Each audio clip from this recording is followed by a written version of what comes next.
কিন্তু বাণিজ্যে ঘোরতর অবনতি হয়েছে। বাংলাদেশ অর্থনৈতিকভাবে ডুবে গিয়েছে। অর্থনীতিবিদরা বিশ্লেষণ করছেন ভয়ানক বিপদের মধ্যে রয়েছে বাংলাদেশ। বেনাপোল বন্দরটা পুরো খাঁখা। যে বেনাপোল অন্য সময়ে সবসময় ব্যস্ত বন্দর হিসাবে থাকতো, সেই বেনাপোল বা সেই সীমান্তবর্তী অঞ্চল দিয়ে ভারতের ট্রাক যাতায়াত করছে না, পণ্য সেভাবে যাচ্ছে না। যে রেশিওতে যেত সেই রেশিও কমে গেছে। যে রেশিওতে বাংলাদেশ থেকে আসতো সেই রেশিও কমিয়ে দিয়েছে ভারতবর্ষ। একটাই কারণ, বাংলাদেশের ওপর নয়, ভারতবর্ষ অসন্তুষ্ট হয়েছে অন্তর্বর্তী সরকারের প্রধান উপদেষ্টা ডক্টর ইউনূসের ওপর। বাণিজ্যের এই যে ভয়ঙ্কর অবনতি, কয়েক হাজার কোটি টাকা আমদানি ক্ষেত্রে লোকসান, কয়েক হাজার কোটি টাকা রপ্তানি ক্ষেত্রে লোকসান। এই লোকসান জেনে বুঝে করেছেন ডক্টর ইউনূস। বাংলাদেশের পাশে বারবার দাঁড়াতে চেয়েছে ভারতবর্ষ, কিন্তু কি মিলেছে ভারতবর্ষকে? অপমান, অপমান, অপমান। তাই সেই অপমানের জবাব এবার বাণিজ্য ক্ষেত্রে দিতে হচ্ছে বাংলাদেশকে। বাংলাদেশের সাম্প্রতিক পরিস্থিতির দিকে আমরা প্রত্যেক মুহূর্তে নজর রেখে চলেছি এবং সেই খবর আমরা আপনাদের কাছে প্রতি মুহূর্তে তুলে ধরেছি। বাংলাদেশের অন্তর্বর্তী সরকারের প্রধান উপদেষ্টা ডক্টর ইউনূস বাংলাদেশকে কিভাবে পরিচালনা করছেন এ কথাও আপনাদেরকে একাধিকবার বলেছি। এবং সংস্কার সংস্কার বলে সেখানে সংস্কারের নামে কিছুই হয়নি। আসলে তিনি শুধু অন্তর্বর্তী সরকারের প্রধান উপদেষ্টার পদকে অলংকৃত করে বসে রয়েছেন। বাংলাদেশ সামগ্রিকভাবে কিন্তু খুব বিপদের মধ্যে। একদিকে যেমন নির্বাচন নিয়ে বারে বারে অনিশ্চয়তা তৈরি করার চেষ্টা করেছেন ডক্টর ইউনূস।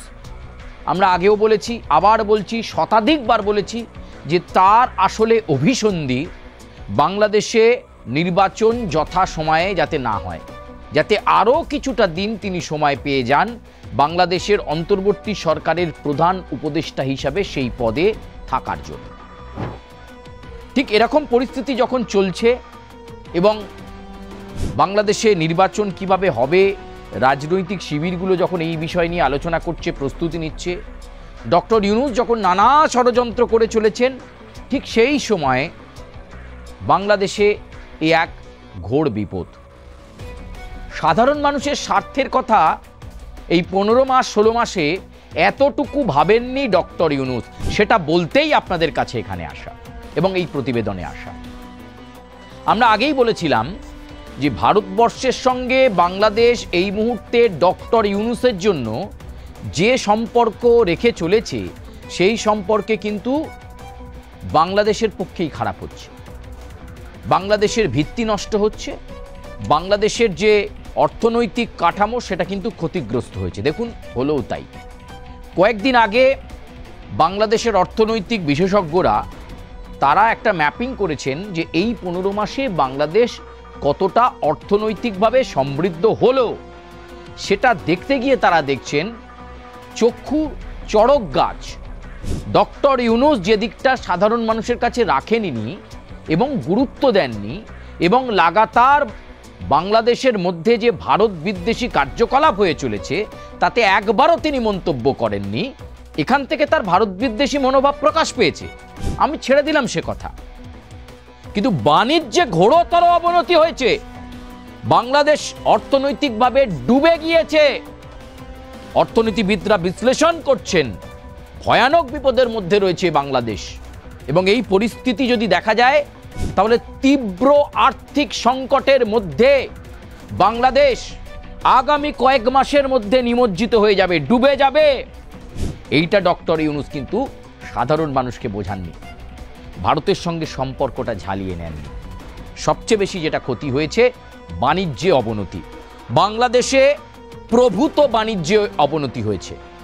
বেনাপোল বন্দরের কথা যদি আজকে আমি তুলে ধরি, এরকম বহু বন্দর রয়েছে, শুধু বেনাপোলের কথা আপনাদেরকে বলছি, যেখান দিয়ে 500 থেকে 600 ট্রাক আমদানি ক্ষেত্রে, আবার বলছি 500 থেকে 600 লরি বা ট্রাক আমদানি ক্ষেত্রে এবং রপ্তানি ক্ষেত্রে প্রতিদিন 300 ট্রাক যাতায়াত করত। কিন্তু ভারত আমদানি ক্ষেত্রে নিষেধাজ্ঞা জারি করেছে রপ্তানির ক্ষেত্রে বিশেষ বিশেষ ক্ষেত্রে নিষেধাজ্ঞা জারি করেছে। ফলে বেনাপোল বন্দর এখন খাঁ, কাজ নেই। এবং শুধু তাই নয়, এই আমদানি রপ্তানি ভারতবর্ষ তাদের দিক থেকে কড়া নির্দেশ দেওয়ার ফলে যেখানে 500-600 ট্রাক আমদানি ক্ষেত্রে যাতায়াত করত, সেখানে সংখ্যাটা নেমে এসেছে 100-120-তে।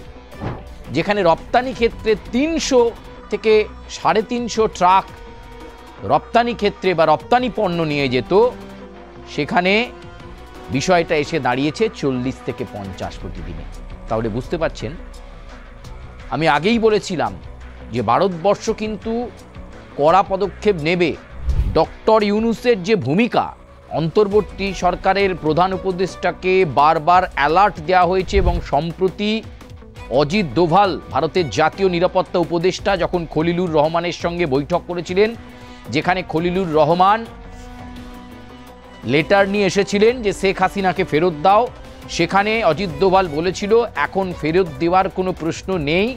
11টা শর্ত ভারতবর্ষের রয়েছে, কোনো রাজনৈতিক চরিত্রকে তারা এভাবে ফেরত দেবে না। শেখ হাসিনা যখন চাইবেন এবং ভারতবর্ষ যখন চাইবে, যথাসময়ে শেখ হাসিনা ফিরবে। শেখ হাসিনা তো তার দেশে ফিরতেই চাইছেন এবং দ্রুতই ফিরতে চাইছেন, কিন্তু তার জন্য একটা পরিবেশ তৈরি করতে হবে। দেখুন, একথা 100 বার বলেছি, 100-এরও বেশি হয়ে গেছে বহুবার, যে নির্বাচনটাকে অংশগ্রহণমূলক নির্বাচন করতে হবে এবং সেই নির্বাচনে আওয়ামী লীগ যাতে অংশগ্রহণ করতে পারে সেই ব্যবস্থা করতে হবে, পরিবেশ শান্ত করতে হবে। ডক্টর ইউনূস আর কোনো অভিসন্ধি পাকাবেন না, এই কথা দিতে হবে। তিনি যতদিন অন্তর্বর্তী সরকারের প্রধান উপদেষ্টা হিসাবে রয়েছেন, তিনি সুষ্ঠুভাবে নির্বাচন প্রক্রিয়াটাকে চালাবেন, এই কথা দিতে হবে। তাহলেই কিন্তু চট করে শেখ হাসিনা দেশে ফিরে যাবেন। এক পা তো বাড়িয়েই রয়েছেন।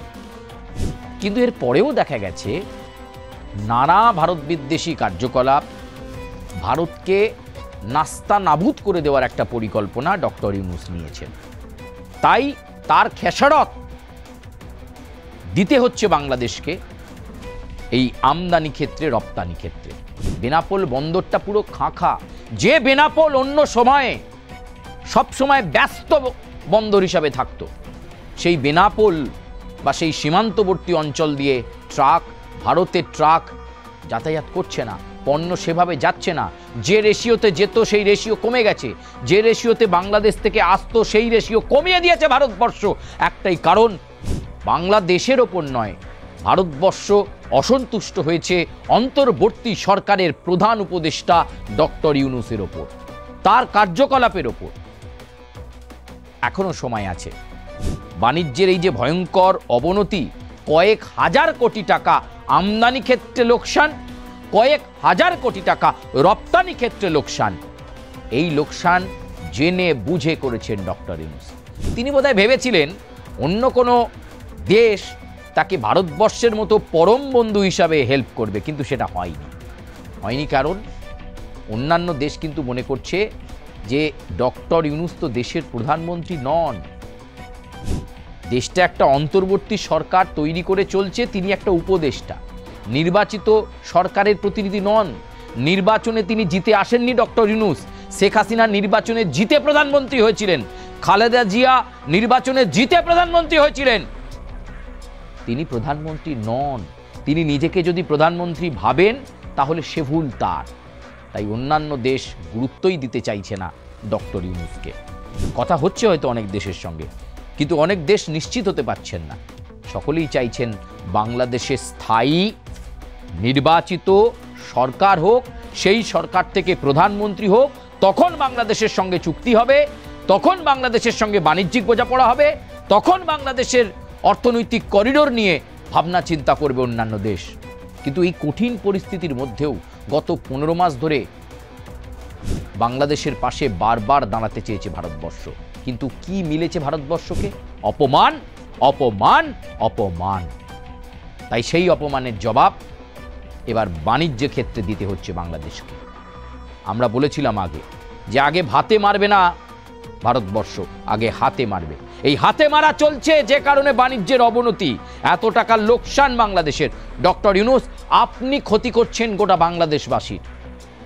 এখনো সময় আছে, নিজেকে শুধরে নিন ভারতবর্ষের সঙ্গে সম্পর্ক ঝালিয়ে নিন, নির্বাচনটা সুষ্ঠুভাবে করান। কিছুই তো করেননি 15 মাসে, অন্তত এমন কাজ করুন যাতে ইতিহাসের পাতায় বাংলাদেশবাসী মনে রাখে যে অন্তর্বর্তী সরকারের প্রধান উপদেষ্টা ডক্টর ইউনূস একটা নির্বাচন করিয়েছিলেন বটে, সুষ্ঠু অবাধ নির্বাচন হয়েছিল। যেই প্রধানমন্ত্রী হিসাবে আসুক আপনি মেনে নিন, স্বীকার করে নিন। অন্য কোনো রাজনৈতিক শক্তিকে কেন পেছন থেকে আমল দিচ্ছেন? জামাতকে কেন পেছন থেকে আমল দিচ্ছেন? আপনার অভিসন্ধি কি? আপনার অভিসন্ধি পদে থাকা। পদ আপনার চায় যেন তেন প্রকারেণ, হয় অন্তর্বর্তী সরকারের প্রধান উপদেষ্টা, আর না হলে আপনার মনের যে ডিজায়ার রাষ্ট্রপতি। তাই তো ডক্টর ইউনূস, ভুল করছেন আপনি। আবার বলছি, ভারতের সঙ্গে সম্পর্ক ঝালিয়ে নিন, হাত বাড়ান। যা ভুল করে ফেলেছেন। অতীতের ভুলকে যদি শোধরাতে হয়, আর আপনার জন্য বাংলাদেশকে যাতে খেসারত দিতে না হয়, বাণিজ্যের অবনতি যাতে না হয়, তার জন্য প্রথম হাতটা আপনাকেই বাড়িয়ে দিতে হবে। ভারতের কথাটা আপনাকেই শুনতে হবে। দেশকে শান্ত আপনাকেই করতে হবে। অংশগ্রহণমূলক নির্বাচন আপনাকেই করতে হবে। ইনক্লুসিভ নির্বাচন আপনাকেই করতে হবে। আওয়ামী লীগের ওপর নিষেধাজ্ঞা তুলে নেওয়া আপনাকেই করতে হবে। এই কাজগুলো আপনি করতে পারলে দেখবেন আবার বাংলাদেশ তার বাণিজ্যে ছন্দে ফিরবে। বস্ত্রশিল্পের অবস্থা কোথায়? 2000 কোটি টাকার লোকসান বস্ত্রশিল্পে। ভাবতে পারছেন আপনি বাংলাদেশের অবস্থা কি করেছেন? খোকলা হয়ে গেছে বাংলাদেশ আপনার জন্য। তাই পরম বন্ধু ভারতবর্ষকে আপনি চিনে উঠতে পারেননি। তারা বিপদে ছিল, 71-এর মুক্তিযুদ্ধতেও ছিল, পরবর্তীকালেও ছিল, এখনও ছিল। কিন্তু আপনার অপমান, অসম্মান এবং আপনার ষড়যন্ত্র, আপনার কূটনৈতিক ষড়যন্ত্র ভারতকে সত্যি বিচলিত করেছে। তাই এবার হাতে মরছেন। এরপর যখন সরাসরি অ্যাকশন আপনার বিরুদ্ধে শুরু করবে ভারতবর্ষ, ভাবতে পারছেন তো? বাংলাদেশ সংক্রান্ত আপডেট আজ এ পর্যন্তই। আপনাদের সঙ্গে আবার দেখা হচ্ছে বাংলাদেশ সংক্রান্ত বিষয় নিয়ে, আভ্যন্তরীণ খবর নিয়ে, অন্যান্য দেশের সঙ্গে বাংলাদেশের সম্পর্ক নিয়ে। অবশ্যই যেভাবে 5ই আগস্ট থেকে আমরা খবর দিয়ে চলেছি আপনাদেরকে আবারও আগামীতে দেব। তবে আপাতত আজকের মতো ধন্যবাদ।